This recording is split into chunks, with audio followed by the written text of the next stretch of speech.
Isang araw tatlong injection yung sabay-sabay. Oh, Grabe. Dalawang manual, isang automatic. Automatic. Yung manual pa naman ang haba. So, kung naka-follow kayo sa akin, makita nyo yun. Oh, you guys, you have to follow her. Binablog ko yun Yes. lagi. You have to follow her YouTube account para makita nyo yung the whole procedure, kung paano talaga gagawin, kung makikita mo yung pain, yung process, yung lahat-lahat na, parang ikaw yung nasa situation niya.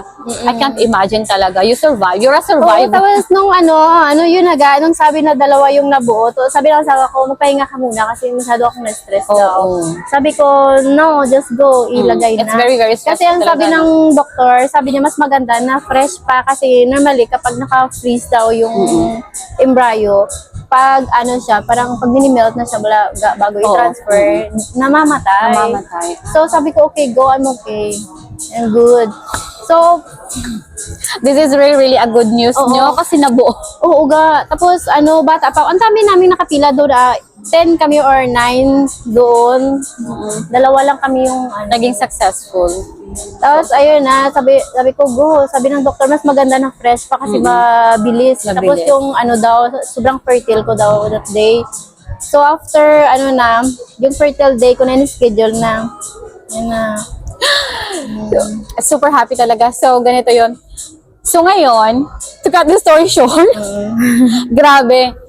Siguro kung pag-uusapan natin yung the whole procedure and everything, kung magkukwentuhan tayo, aabutin tayo ng mga isang araw sa kakakwentuhan. Tapos yun na, yung na pala, ito, yung na siya, transfer na siya, di ba? Oo, na-transfer na so, siya. syempre, excited ako. Nanonood ako na yung iba, 4 days pa lang, nagpipiti na sila. Positive na. Sa akin, wala talaga ga. Hala, bakit? Oo, tapos 7 days, 10 days, sabi ng doktor, mga 12 days daw, iba blood test. Nung 8 days daw, positive na yung PT ko. Kaya maniwala ng asawa ko. Congratulations! So sabi niya, ayaw niya daw. So ngayon nagpa-blood test kami kasi schedule na yon. Oo. Positive na. Nagagala kami dito. Nag-aantay siya ng doktor. Nung sabi, positive. Untek niya na ako ibata. Kasi gusto niya talaga magka-baby. Tapos na rin yun, way na rin parang tumaas din yung niya baga. Yung confidence niya. Kasi lalo na yung parang tawag dito, parang may sakit na siya. Tapos na-pressure pati siya, peer pressure. Parang, so ilang taon na ngayon yung 4-year-old na si Kuko sa 4-year-old. Oh my God. Sa June. Really? June 12. Pero siya, emergency CE siya. Emergency. Kasi may part talaga na sobrang risky yung IVF, no? Na alam mo yun, kahit ako nag-50-50 ako ga. Oo, kasi Grabe, no? yung pinaka-rest dun sa IVF, yung magkakaroon ka ng mga crystal sa bato. Oo, sa bato lahat. Tapos yung placenta mo sobrang sensitive, mapunit anytime, which is yun yung nangyari sa akin, kaya na emergency C-section. So paano yun nung nanganak ka dito, nandito ba yung family mo? Wala, ako lang. Ikaw lang mag-isa? Tapos yung asawa mo lang? So, kami lang dalawa kasi nga, di ba parang pandemic pa yun ga. Bawal pa ng mga bisita, kami lang. kasi pandemic siya. Tapos, Ano yun yung pregnancy mo, di ba sa Philippines, we all know that Philippine hospital are really, really expensive. So, paano yun? Dito ba, paano? Dito sa Turkey, once na may private insurance kayo or under kayo ng company ng mga asawa nyo na yung may private insurance. Private insurance. Free lang. Kahit piso talaga? wala kayong babayaran. Oh my God, that's Alam nyo, amazing. kahit isang taon pa magstay yung anak nyo sa NICU. Oo, sa NICU. Ni piso, wala kayong babayaran. Wow. Si Coco 2 months siya nagstay sa NICU kasi emergency CS nga ako. Ganito lang siya kaliit lumabas. Wala kayong binayaran? Ni piso wala. And guess what? Nang na siya, yung pinaregister na siya for Kimlik, kami pa yung binigyan ng government ng pera. 3 months na pabili ng gatas. That's really amazing, no? So yeah, for the information of everyone, ang ganda ng Turkish government. Sobra. Tapos, yung mga privilege ng mga bata dito is maganda. Katulad niya, free lahat. Kahit ilang taon meron sa pang NICU allowance, di ba? yung anak. From the government. After mong manganak. Ganon. Tapos kapag kasi sa public insurance, as in free kami sa Free, private. yes. Siyempre mas prefer namin sa private. Private, yes. Pipila-pila ka pa Kasi sa... pipila ka din eh, oo. Tsaka Pero mas- di ba ngayon, hindi ka na pipila, magpapa-appointment ka na lang. Sa public. Sa public. Oo, pero depende ka kasi lalo na dito, parang medyo Okay. Ay. Ikakat ko to. Sige. Sige. So, yeah, guys, thank you so much for watching. So, ganito na nga. May surprise so gali ulat ito natapos gina. Ang alin? Surprise ang IBF. Ay, oo. Sige, i-ano ta ni, i-cut ta. Then, sige. Okay, so yun na nga. Wait, i-check ko kung nagagana pa. Kasi nag-stop siya mo. Paglab- Okay, gagana pa. So, ganun na nga. Let us know kung magkano yung price. Nung time kasi nung nag-IBF kami, di ba kasi grabe yung pagtaas ng lira ngayon. Before kasi 8 Turkish lira pa lang yung $1 nung nagpa-IBF kami. Oo. So sa pera natin yun parang nasa 600,000 up. Pesos. In pesos. 600,000. Pero depende yun up, pero hindi yun yung exact amount talaga kasi nga ano yung mahabang cycle yung IBF. So, mga nasa, let's say, magbabudget tayo ng mga 1.5 M.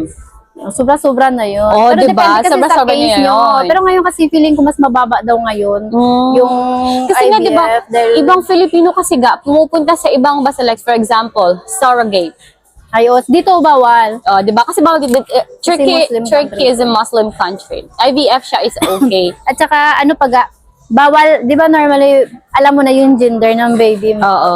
Yun yung gusto namin. Kasi gusto ng asawa ko babae, di ba? Bawal dito. Ah, so dapat, hindi ka mag-choose. Just let na kung ano yung... Ibibigay. Oo, hindi bawal alamin yung gender ng baby.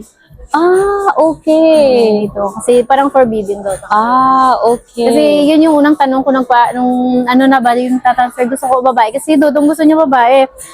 So ngayon nung ano na... Siguro pag IVF siya. Pero kasi pag normal, as everyone knows, dito din kasi ako nanganak sa Turkey. So during check-up, nagpa-ultrasound, nung nilabas na ni Gab yung ano niya, Pwede sinabi yun, ng doctor, pwede yun. ah, okay. Hindi, I mean yung ano pa lang siya embryo, yung kinuha okay. sa akin, Hindi pa ka lang pwedeng malalaman na. magpili. Hindi. Okay. Kasi So, yun diba, pala yun. Ano pa lang, embryo pa lang, pwede, alam na nila yung gender. Oo, syempre, alam nila. Tapos meron yun na DNA na 100% yun, pero mamamatay daw yun yung embryo. So ngayon, inantay lang namin after 12 weeks. Super, Ayaw ano pala, maniwala no? ni Dudong na babae ga. Nagpa-second Syempre, opinion second naman opinion kasi na gusto naman. niya talaga dahil kay Catriona Gray. Actually, gusto niya ng babae dahil kay Catriona Catriona Gray. Kasi Catriona pasasaliin niya Gray. daw sa Miss Universe. Sabi ko, Shout out to Catriona sabi Gray. ko, paano na lang kung pandak yung anak mo kasi lahi namin pandak. Sabi niya, it's okay, I want girl. So, So, ayun. So, na lang dahil sa kay mahal Catriona ang IBF, talagang mahal. Super ano no. Super. Andun ka na sa part na na kunyari yung, what if hindi mabuo yung ginastos nyo doon? Sobrang laki ipa-flash nyo na lang ba? Tapos, Oo. back to zero. Yung, ang dami namin, parang prioritize namin nun kaysa sa mga vacation namin ga. Kasi gusto talaga namin magka-baby. So, Magka-baby. sobrang worth it talaga. O sige. Stop to na. Sige ko. Ma-say thank you. Oo, sige. Tapos, okay. So, guys, oh my God. Thank you so much, Des, for Thank you, accepting guys. this. I really appreciate Finally, it talaga. natuloy. Yes, so finally. Kasi gusto din talaga namin i-share. Lalo na siya, gusto niya din i-share. Kasi it's successful. Di ba? Yung mga successful stories and positive stories, yun yung mga gusto nating i-share.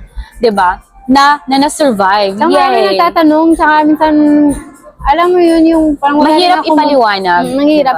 Kaya minsan mas maganda sa video. Sa video kasi na lang. nasabi mo na Yes, lahat. oo. Nakapagod mag-reply, Correct. So yes guys, thank you so much for watching again this podcast and see you on my next one. Paalam!